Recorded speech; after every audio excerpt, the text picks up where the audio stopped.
I am quite a fan of Mission Impossible franchise. I do think the first three are a little bit weaker compared to like the more modern versions we've been getting recently.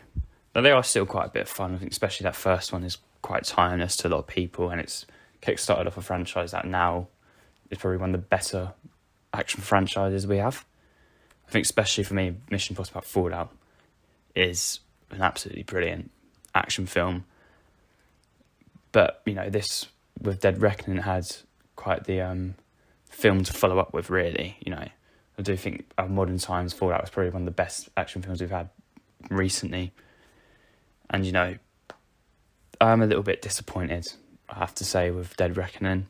It still keeps on with the ridiculous plots that the team have to deal with. This one we have an AI and a man from Ethan's past that's causing all the problems. So with spoilers throughout, I'm going to start with the positives. And the first main one is the one you'd all expect to be the best part of this film, which is the action and the stunt work. It is brilliant. We've all seen these ridiculous jumping off a cliff on a motorbike scene. There's a whole 9-10 minute feature out of it that I'll probably put in this video. You can see how ridiculous it kind of is what he's doing, especially what he's going on over 60 now. Same age as my parents, and what the fuck would they do with that shit? And it is just impressive, really. I think especially I really enjoyed the car chase as well. The use is quite a creative, little fun. It's a little bit long, but it's still, it's still a lot of fun to watch. I also think, the cast of this film is pretty great. Tom Cruise, as always, pretty much, he's played this character for God knows how many years it is now. Probably around 20 years, surely, by now. He could do it in his sleep by this point. He runs, he jumps off stuff, fights people. Of course, also the usual suspects. Ring James, Simon Pegg, and now recently with Rebecca Ferguson. All brilliant as supporting cast. Simon Pegg's Benji as the more comic relief. You got Luther as the straight man, and then Rebecca Ferguson. I think Rebecca Ferguson's role in this film is a little bit interesting. I think I'll get into that a bit later. And then our main new addition of Hayley Atwell's character, she is good. I do like her character. I think her decision making throughout the film in terms of her character is a little bit peculiar, and can get a little bit annoying, to be honest with you, because they kind of pull the same stuff with her pickpocketing and her little sleight of hand stuff, and it kind of just goes on, and she constantly kind of makes some, I'll say, stupid decisions quite a bit, considering the situation she is in. And for the most part, this is a film that is going to be entertaining for everyone, really. It's just, when the action starts, it is just an absolute fun bit of stunt work, fighting, chases, all this stuff. It's just a lot of fun to watch, and I have no problem with it at all. It's what I really expect from a Mission Impossible film. Just balls to the wall, do as much ridiculous shit as possible, and it is entertaining, to say the least. But I think, for me, there is a fair amount of issues that, I think the first problem, is definitely the fact that this is a part 1 of 2. Recently we've had Across the Spider-Verse is also a part 1 of 2, and this film does definitely a better job of marketing that, because I know a lot of people are very angry at the fact that, you didn't really know Across the Spider-Verse was actually a part 1 until the end. It wasn't in any of the marketing, really, but this film does market itself as a part 1. And I think for me that affects the film in terms of the fact that it's mostly a lot of setup, really. This film is, I would probably say comparatively to Mission Impossible films I've watched, is much more heavy on dialogue. And it's definitely the weakest section of this franchise. Because, you think about how, it's in the title, really, Mission Impossible. These guys are doing some stupid shit, and you've got to kind of create ridiculous plots to, make these films work. But then when they put so much focus on the dialogue and what's happening, explaining to you all the problems, what they've got to do and all this. But apart from, I guess, Simon Pegg with Benji, there's not much room for it to be kind of poked fun at, really. And it's quite funny, but the comedy does work for the most part anyway. But I mean, with the heavy dialogue, just sometimes it just comes across as a little bit like, it's weird to say too serious, so it's not necessarily like a bad thing. But when you have a film like this, when everything is so bananas and nuts, and then you just have all these characters who just straight face pretty much the whole film, you know, oh shit, you know, end of the world, you know, fuck, we've got to do all this, you know, this and that, AI's coming to get us, you know, it's like, this is a little bit stupid for me. It just seems a little bit ridiculous. It's too ridiculous to be taken so seriously, personally.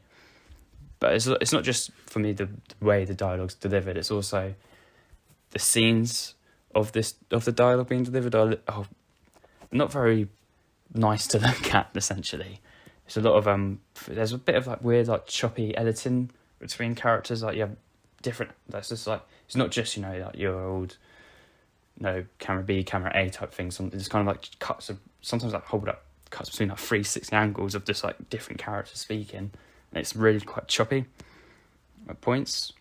Like close-ups, not so close-ups, like in the same scenes, it's a bit jarring. And then Dutch angles, which I'm not a fan of because they just annoy me, Dutch angles, especially when they're used so much. So I have to fucking turn my head just to watch a film at a weird dodgy angle, and it's a bit annoying. But the writing again, it's more, because I feel like as well, especially like Hayley Atwell's character and Rebecca Ferguson, it seems like they didn't really have room for them both.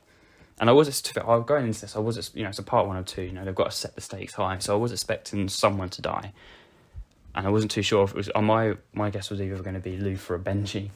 But they go with Elsa, Rebecca Ferguson's character, which I think is quite a weird character to choose to kill off. My guess is definitely because of Hayley Atwell coming in. But I don't really see them necessarily really need to do that. I think really, if you're setting the stakes on part 1 and 2 in such a high stake film, and you've got to go into the second part where my guess is everything's going to go fucking off. So much shit's going to happen. You know, just action from start to finish. I was expecting someone like Benji to die, really, to, you know, cut that comedic relief, you know, kill him near the end, and cut that comedic relief out the second film, make it much more focused on the story and the action, add a bit more stakes to it, add a bit more. But instead, Rebecca Ferguson goes. I'm still not too sure how I feel about it. It's definitely interesting, to say the least.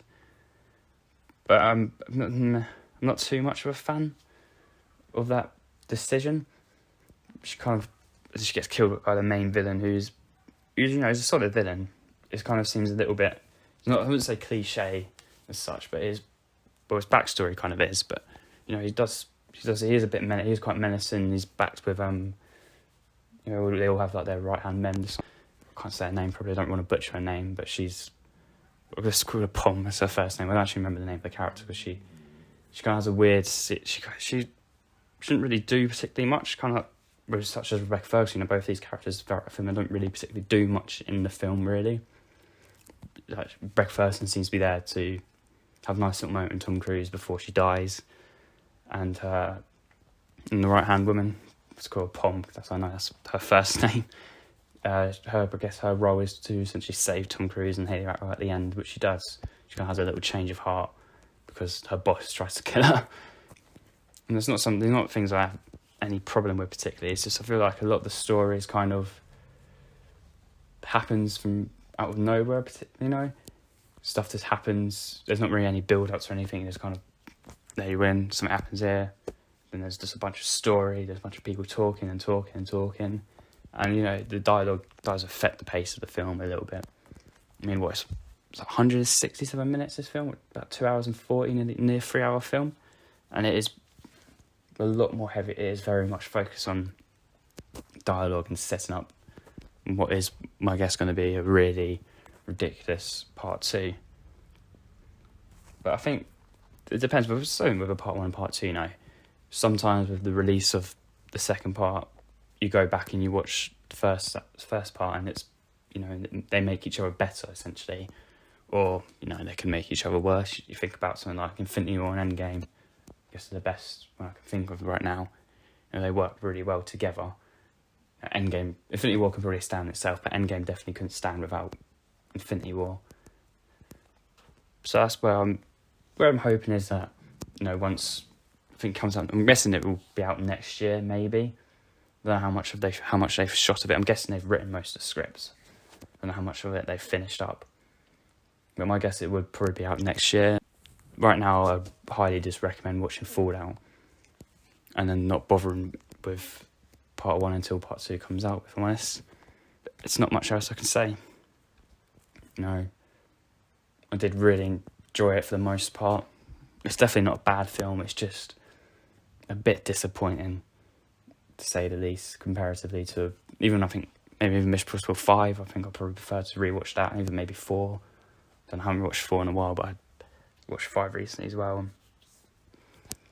It is a little bit of a shame for me, because I do really like this franchise, but we'll see what happens next year with part 2. And for now, this film gets a 3 out of 5 stars. You know, above average. It's not bad. It's still good film. A lot of enjoyment to be had, but it can drag a little bit. But that's all I have. So, have a good one.